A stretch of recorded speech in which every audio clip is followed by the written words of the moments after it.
Hello, everybody out there in YouTube. We are the Middle Age Guys back again with another edition of what we've been playing this week. Let's get the introductions out of the way. I'm the Reverend. The Theme here. And I'm Grey Mouse 1. Just like we've tried to do, and we've been really kind of bad at, especially over the last few weeks. One of the subjects that we've been going out of our way to revisit on a regular basis is that what we've been playing this week. All of us are gamers. Don't let the backgrounds give it away. And all of us, even though we are gamers, we are middle-aged guys. It's just part of the title, and everything else. So as middle-aged guys, we don't always find the most time out of the week to sit down and take advantage of our most favorite hobby in all the world. So whenever we do, we always have made it a point to go ahead and keep our thoughts aside so that at least, if anything else, whenever we're making these YouTube videos, we've got something to talk about. And if you haven't played any of these games, maybe this will go ahead and expose you as a new viewer to our channel that, hey, look, maybe that's something I want to check out. Or if it's a game that you have played before, maybe you haven't finished it, maybe you've gotten to a point where you're like, no, it really didn't strike me the way that it has other people. Maybe we'll say something that'll cause you to go back to it. Maybe take a second look. Don't know, but it might happen. All right. With that said, how many games do we have in front of us, guys? I have 4. So, all right. I've got 5 in front of me, but it's really going to be treated as 4. So, who wants to go first as far as what we've been playing this week? Theme, you're up. Okay. Now, look. I got a hold of one of these. So with that being said, I had to play a couple of games involving that. And here's the first. If you guys can see that. Teenage Mutant Ninja Turtles, Fall of the Foot Clan. As a portable game, for what it was worth, especially at the time, with you using all 4 Ninja Turtles when you die or you have to select a turtle and so on and so forth. It was a pretty cut and dry game from beginning to end. There was 5 stages. There were hidden areas that you would either have to shoot targets, guess a number, or leave one shuriken remaining playing with Krang or whatever. But it was a pretty solid game for its time as a portable. As a Ninja Turtles fan, and as a gamer, I strongly recommend this if you haven't played it already.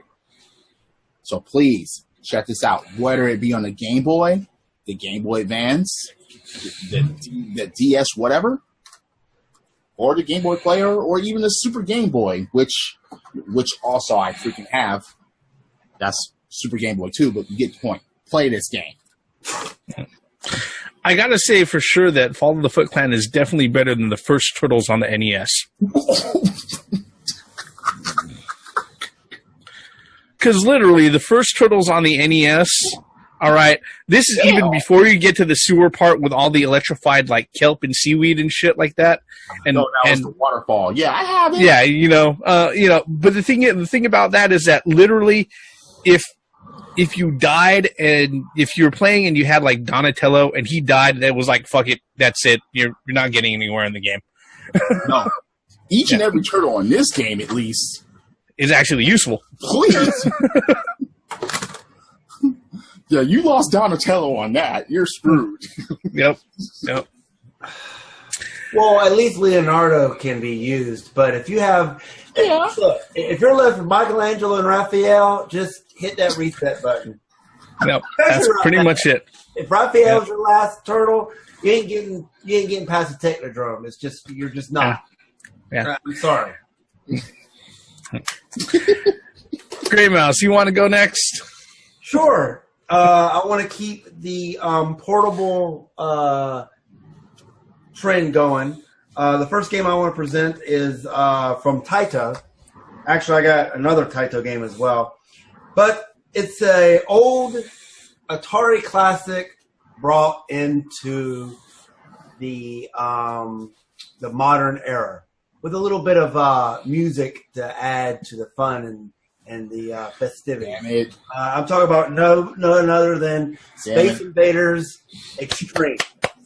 Yep. Now, there's a second game that I'm still looking for, and I think Reverend has it. Reverend is the only one of this bunch that has that. But anyway, yes. I'm still looking for that game.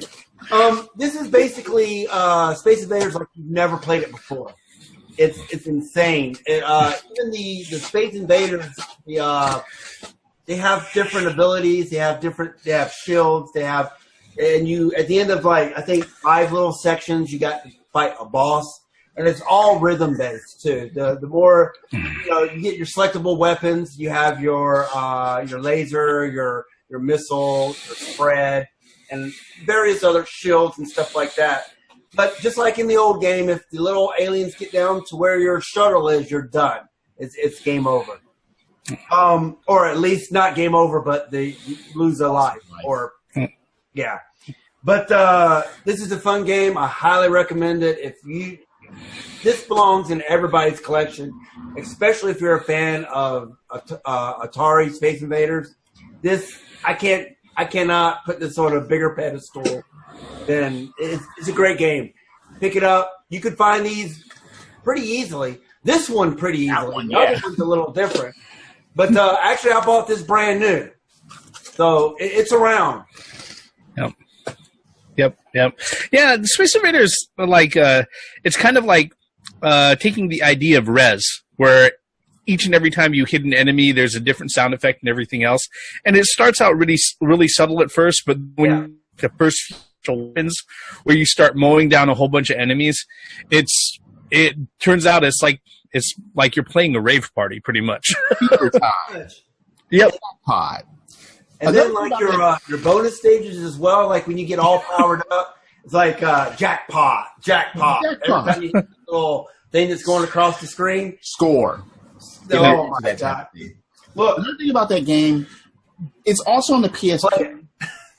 It's also on the PSP, but the DS version is much better. For one, they use the double screens. Yeah, that's number one. Superior. Number two, people may say, the PSP version looks better. The sound is better and the music is better on a DS. Yeah, that's just my opinion. It may be the other opinion. It may be the opinion of the middle-aged guys, but I have both games. I have Space Invaders Extreme on the DS and on PSP, and I can vouch for the DS version. It's the superior version of me. It just is. The thing about it with the DS version is that because of the 2 screens, it more accurately mimics the original arcade feeling of where it was the taller vertical screen. True. All right. Yep. On the PSP, it looks nice, but it loses so much freaking real estate. It's like half of the screen is taken up just by your score and how many men you have and what stage you're on. Yeah, it's playable. It's decent, but it's not superior like the DS version. Yeah, definitely the DS version. And Space Invaders Extreme 2 did not come out on the PSP. Nope. It only came out on the DS.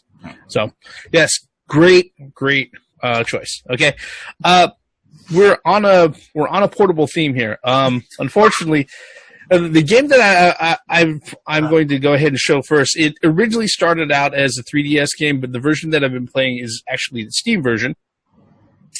And the Switch version of this game has recently come out this last week, and that's Coda Princess.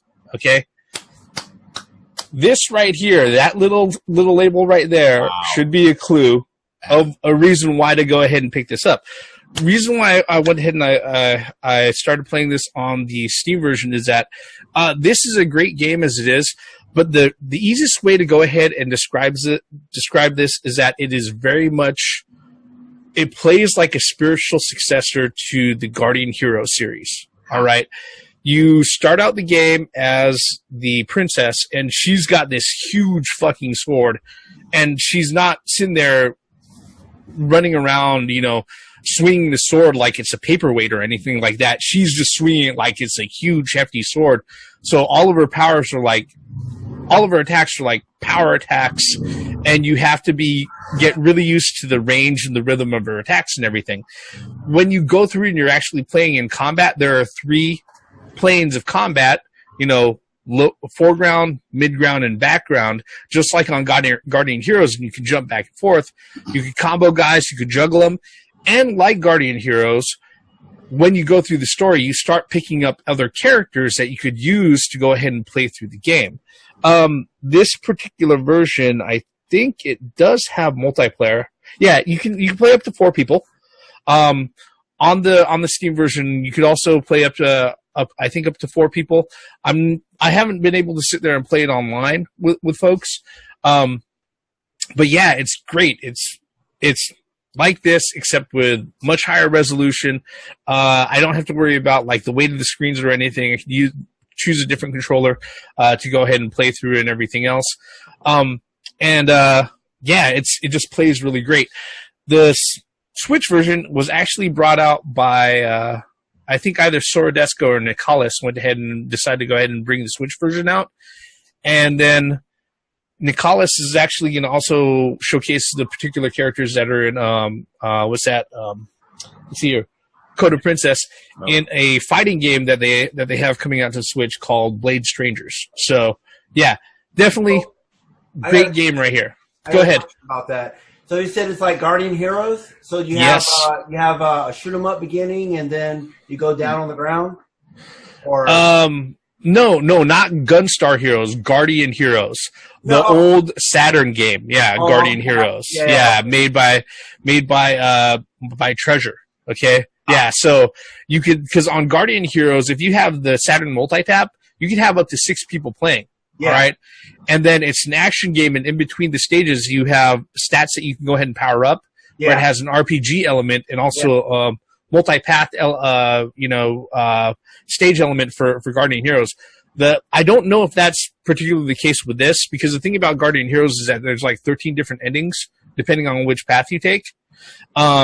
This right here, like I said, I've been playing this on the Steam version, and it's really great. It's not very expensive at all. I think the Steam version is something like $20 right now. So definitely something to go ahead and pick up and look at. Okay. All right. Theme, you're next. What you got? Okay. A Nintendo first-party icon. If you've been paying attention to any of our channels, we have often said about this character alone that he's never, ever been in a bad game. He debuted on the Game Boy. And look, if you can barely see it, it's Kirby's Dream Land. The white puff before he became the pink puff, mind you. Once again, I was playing it with the Game Boy player, and I was just like, yes, yes, and more yes. By the way, when you beat this game, well, you can't really continue with this because once you turn the game off, it disappears. This actually has a sound test on it. Yeah. A lot of people didn't know or realize that, but sound, music, graphics. This is on the Game Boy, okay? This game was so popular, it's on Kirby Superstar, for Christ's sake. Why? Because it's freaking great. Play it. It's on our 20th anniversary. Play it. Kirby's Dream Land, great game. Gray Mouse, you're up. All right, so I'm going to continue the trend of portable. Again, this is another Taito game. I was actually recommended this game by the other middle-aged guys. The game that I'm talking about is Exit DS. Oh, yes. And I took a lot of time on this. I think now I'm on building 4. I think the section. And I mean, I just can't. This is so great. The physics is great. Some things you can't, like, it's a puzzler. And it's basically you're trying to escape a building. Exit. And so you have to use like other people to help you, whether people that can help you move heavy objects, or you have to stand on people's shoulders to get up to that next ledge. and you have to bend down and hang off the ledge because if you jump off, it's kind of like N+. You know, if you jump too far, and you will pass away.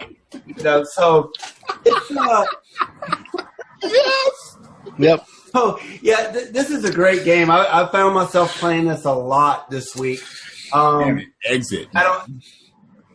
It's really the mechanics of it is amazing. You know, because it's I don't know. You try to get out of a building, and it's so simplistic, yet it's not. Yeah. Because you know you get so frustrated sitting there playing the game. You're like, I know I got to get over here, but how?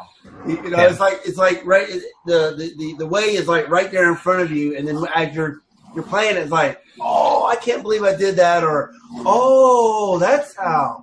So yeah, it's one of those games, trial and error, and it's a great game. I highly recommend you guys. This to me, I think this is one of those games that actually was on the low on the radar that not many people knew about it, and it's because I don't really see many people talking about this game.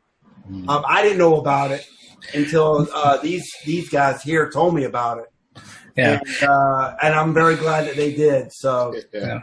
There really isn't any other game like it. I mean, the only thing that I think that comes close to it is possibly maybe a mix between Lemmings and like Mario, the Mario mini games. Yeah, you know Mario versus Donkey Kong games. Those might come close, but there's really nothing like Exit at all. no, Okay. Mario versus Donkey Kong. Yeah. I love that game. The- Man, I gotta go play that shit, please. Yeah.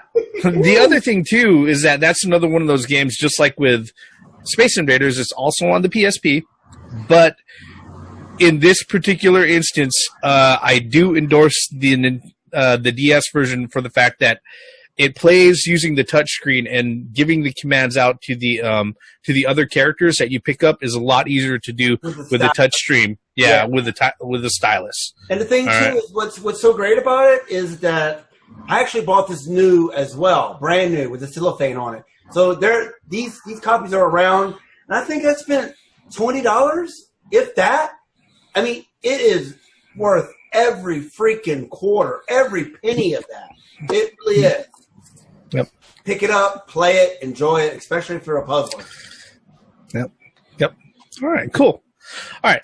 I'm going to depart away from portable games because, but I will have a game in portable form that's going to act as a visual aid for this. All right. The next game that I've been playing on Steam is a game called The Vagrant. Okay, and to give you an idea how The Vagrant plays, it plays very much. In fact, it looks like the company that put it together, the developers that put it together, are really big fans of Vanillaware. It plays very much like Muramasa, the Demon Blade. Nice. Okay, Damn. so where it's 2D action platforming, you're going from map to map and everything. It's divided. Every map is divided by a series of rooms, and there are multiple branching paths between the rooms to cover the different areas in the map. Where I think it succeeds over Muramasa the Demon Blade is the fact that originally Muramasa the Demon Blade came out for the Wii, and the way that it controlled was that it didn't. You had to sit there and move the Wiimote controller in the classic position, but it didn't use a button for jump. You had to sit there and press up for jump. All right, which generally speaking nowadays is just completely foreign to a lot of things, right? And being able to sit there and do some of the attacks and combinations and things like that. If they decided to go with another button scheme to even include another extra button that was already there on the Wiimote, it would have probably played a lot better. Sadly, the thing is that they really didn't do much to revamp the controls on the PSP version. All right, but for The Vagrant, you sit there. I play it with an Xbox One controller, connected up to my PC through Steam and everything else, and it plays really, really well. It's not anywhere near as difficult as Muramasa, the Demon Blade, but it does have really, really tight controls and great 2D animation. All right. And like I said, if you played any of the Vanillaware games, have you seen any like the character design, the way that they design their backgrounds and other things like that, whether it be what's this, Princess Crown, Murmas the Demon Blade, Dragon's Crown. Yeah. If you sit there, you play the Vagrant, and you watch somebody play that, you'd think that it was made by Vanillaware. All right, it's a really, really good game. I think it's right now. I picked it up during the summer sale. All right, for only something like $3, but normally it goes for like $20 or $15 or like that. So it's a really good game. Definitely suggest that. All right, go ahead, Deem. I think you're next. Okay. I have a couple of physical games here, but I want to go to a couple of digital games that I have on Steam as well. Now, 2 games that was either played in front of me or recommended by middle-aged guys. The first is Closure. I was at Reverend's house, and he starts playing Closure, and I'm like, I want this game. I want it. It's basically, if there's no light, it doesn't exist. As soon as I saw that concept, I'm like, I'm in love with it already. It could be a floor, but if there's no light shining on it, you'll just fall right through, and you'll start over. You have to go through it. You have to put lights in certain places and light up certain areas. You have to have lamps and walk around, and it's a puzzle. I love puzzles. That's one. Number 2 was recommended by 2 other middle-aged motherfucking guys. Gray Mouse 1 and Theory 515, which we haven't seen in a while. Huh. They recommended me Chime. It's funny because I guess they had a conversation on their own and they played it and they were like, this has theme written all over it. That's what they told me how they had the conversation. So they were like, you need to play Chime. You need to play Chime. You need to play. Okay. I have Chime already on the freaking Xbox 360 digitally. Now I have it on Steam, and I was playing it with my PS4 freaking controller, which I have right here, and I was actually playing that. Look, rhythm bass, puzzle. Yeah, I love Chime. I still have to play Chime Sharp, which I actually have on Steam as well, but those are 2 games where I was just like, I wish they were fucking physical, but I understand. Yeah. Thank you, Rev. Thank you, Gray Mouse. Thank you, Theory 515, for those games that you showed me or recommended because I love them. I enjoy the hell out of them. Please play those games. Buy them. Play them. Enjoy them. If you're a puzzle gamer, you'll especially love them. Yep. Yeah, and the thing is that those are another 2 puzzle games where it's like there's nothing else out there that plays like Closure. And there are a lot of rhythm and music games, and there are a lot of puzzle games, but there are not a lot of them that pull off both as good as Chime. Not as good as Chime. Well, maybe the effect will change that. Yeah, that's something that we're gonna have to see sometime in the future. All right. Can't wait for that shit. Love puzzles. Yep. Gray Mouse, you're up next, sir. All right. I'm sticking with the quasi portable. Okay. Realm. Okay. Now, again, this is basically another Taito, but it's not. It's like part of Taito, but it's a Square Enix game. They own them now. Yep. Yeah. The game that I'm talking about was just recently announced or released here, I think about a month and a half ago, is Octopath Traveler. Whoa. This game here is amazing. I've only played, to be honest with you, I played about 10 hours of it. A lot of the characters have customization. It's kind of like a old traditional Final Fantasy. I hit you, you hit me. So it's not active battle. So it's basically the old school RPG style. And so there's 8. So basically what it is there's 8 travelers, 8 different stories, and throughout the story they converge into one story, or all stories connect some way. Like I said, I only did 10 hours of it, but I've really enjoyed. And especially one thing that I like about it is the style that it's in.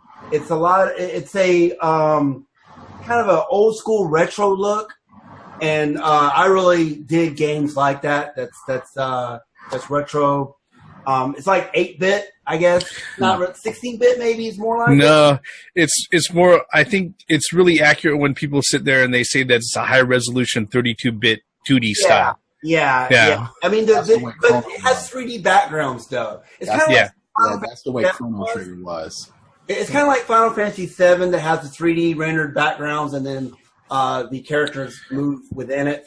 But the battle system is great. For some reason, it seems like modern or like most RPGs nowadays, especially JRPG, which this is, they really like to do break systems where you can actually put your opponent at a disadvantage by doing certain things, by capitalizing on an enemy's weakness.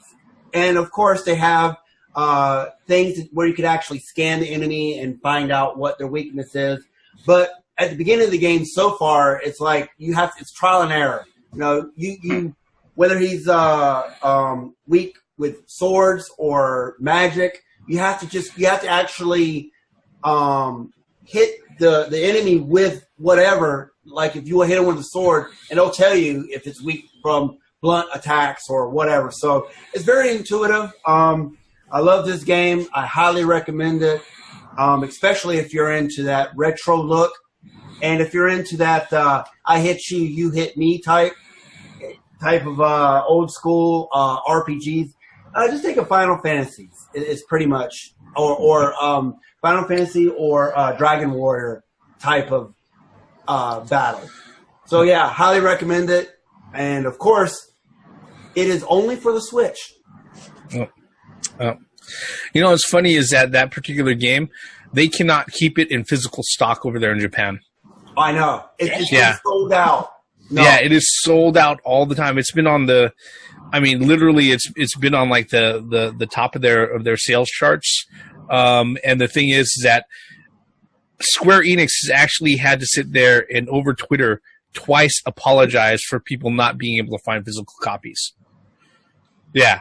So I'm just saying, and for something like that to come on the news on our side of the world, that's very significant. They can't keep this on the shelf over there. So importing it is out. Yeah. Look, you could. Well, you know, I mean, it's kind of like the Secret of Mana series. I know you have I know you're mad about that, Rev. But yeah, I am. I actually went over there and the real Secret of Mana is on a Super Nintendo. So I went over there and I actually got the last one that was sitting on the shelf at believe it or not, a Toys R Us. Want this? So yeah. All right, Rev. Next. All right.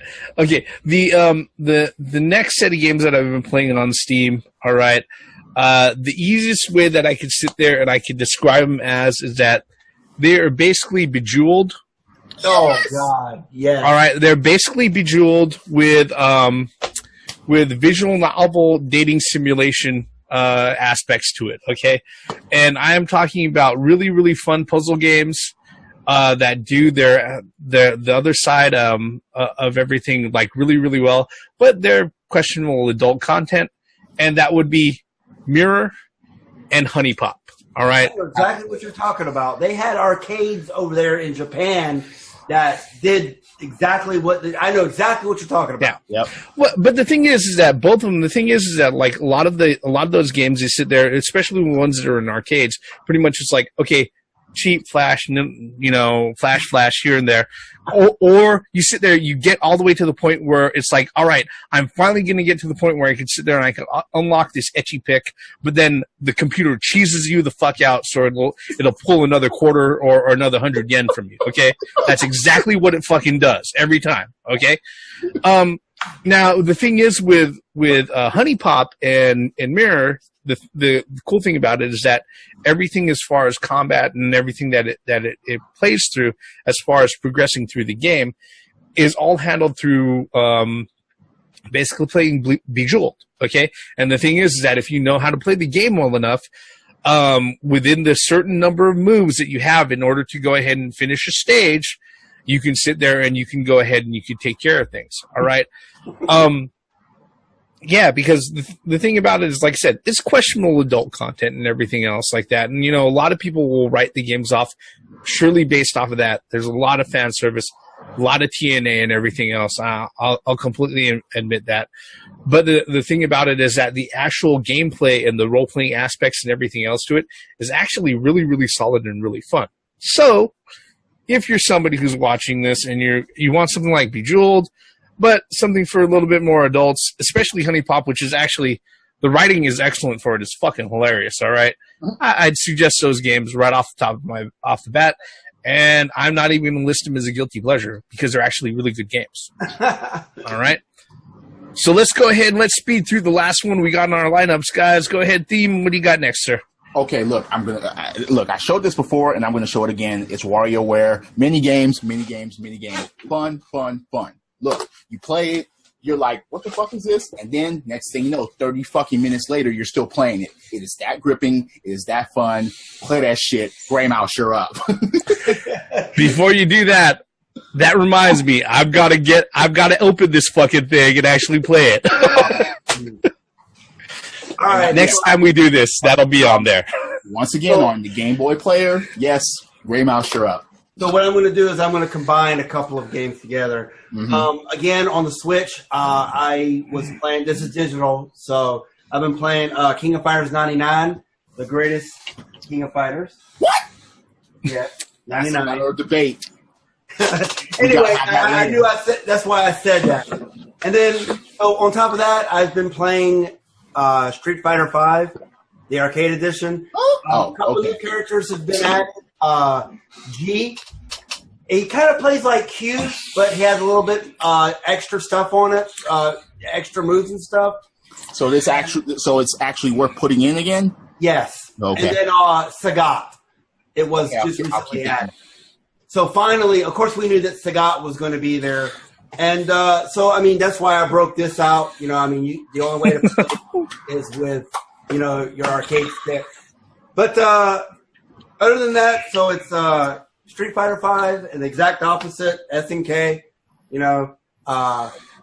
King of Fighters 99. And I think actually King of Fighters 97 is now available on the Switch, and I will probably be picking that up as well. That's the greatest one. So that's going to have to, I'm going to be fighting myself on that. All right, what's funny is that SNK has been playing ball with all the other fighting games, all the other fighting game companies. Like they've got guys, showing up with Capcom and Namco. I think the latest one that I saw was the Arica Fighting EX Layer. Terry's going to be released out as a DLC character for Fighting EX Layer sometime later on this year. No, though. Not the Terry. No. No. I'm not talking about SNK Heroines. I'm talking about Fighting EX Layer. Okay. Okay. SNK Heroines. That falls in the same realm as Mirror and Honey Pop. But yeah, that's another thing altogether. All right. Now, speaking of fighting games, though, one of the sets of games that I was actually playing, this is going back quite a bit, was Flying Dragon and Flying Warriors for the NES.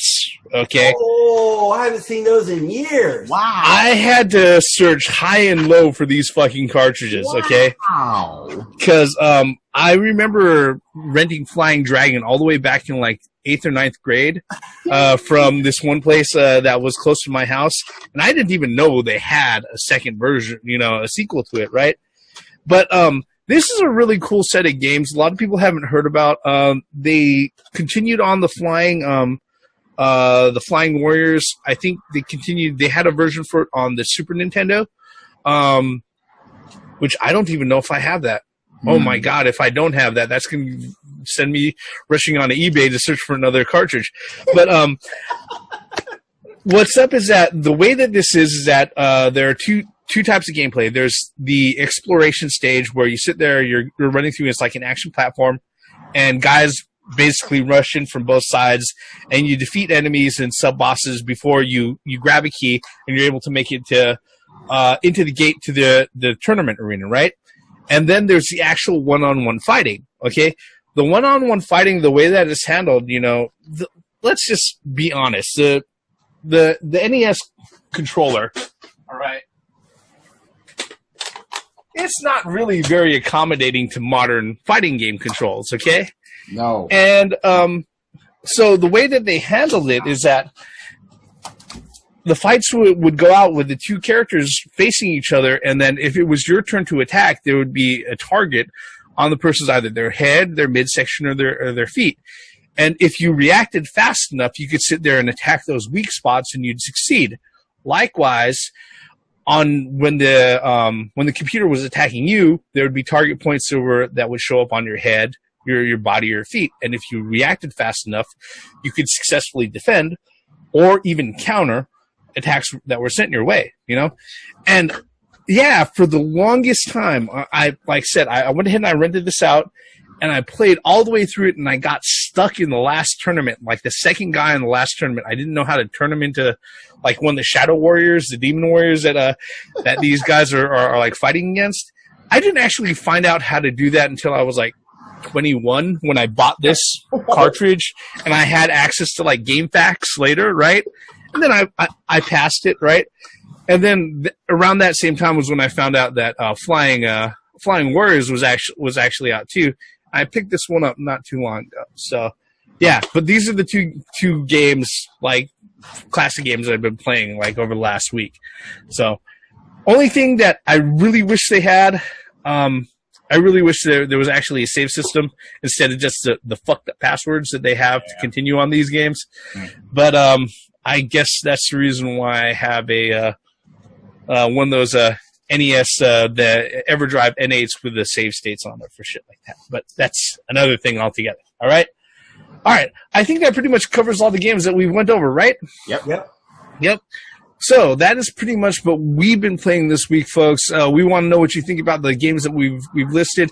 If there's anything there you want us to take a look at, if there's a game that you'd like us to go ahead and check out, to go ahead and talk about, or if there's any thoughts that you have, you tell us by leaving us a comment below. While you're at it, if you liked this video, we'd appreciate the like. If you didn't like it, you can hit dislike. That's fine. Anyways, just go ahead and comment it up. But, that's pretty much all our bullshit about the games that we've been playing this week. All right. With that, we're going to say goodbye. I'm the Reverend. The Theme here. And I'm Grey Mouse One. Once again, for the benefits of common sense, logic, and gaming. Credits. Thank God for GameFAQs. Thank God for gaming. Thank God for Nintendo. You owe all your games to Nintendo.